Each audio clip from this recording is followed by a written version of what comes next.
often products going to the market are not confirmed prior to going to market for toxicity?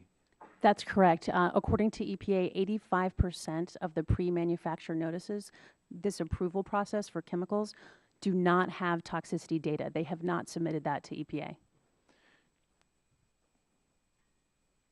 Are you contending then that, well, are you suggesting that they are trying to circumvent something by doing that?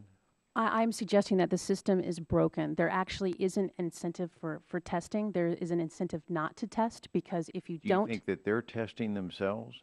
if they are, they're required to give that to EPA. Okay, thank you. But, Thank but you. 80, That- in the other 85% of three, thank you very instances, they much. don't. The other three panelists, can you respond to that? I thought that was an interesting comment. I guess I did hear that properly. Yeah, You want to respond back to the going to market without testing for toxicity? you know, where appropriate and data is required, we of course test for toxicity.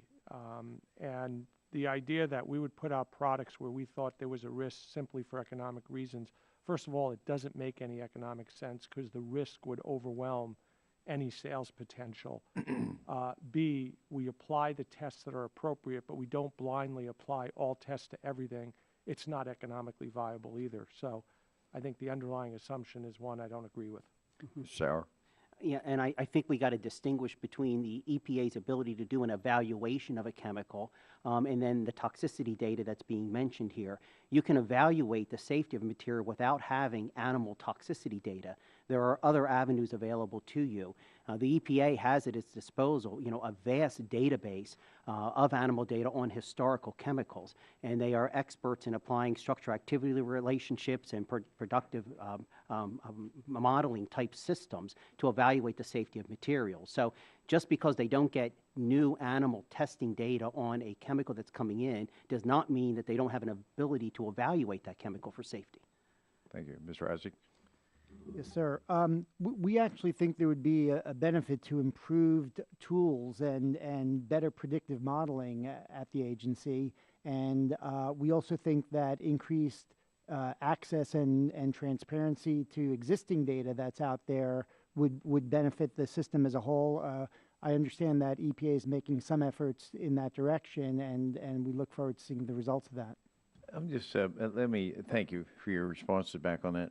I'm just curious, the fact that apple juice has arsenic, traces arsenic in it. Should we be banning the drinking of apple juice in America because there's a trace level of toxicity in that material?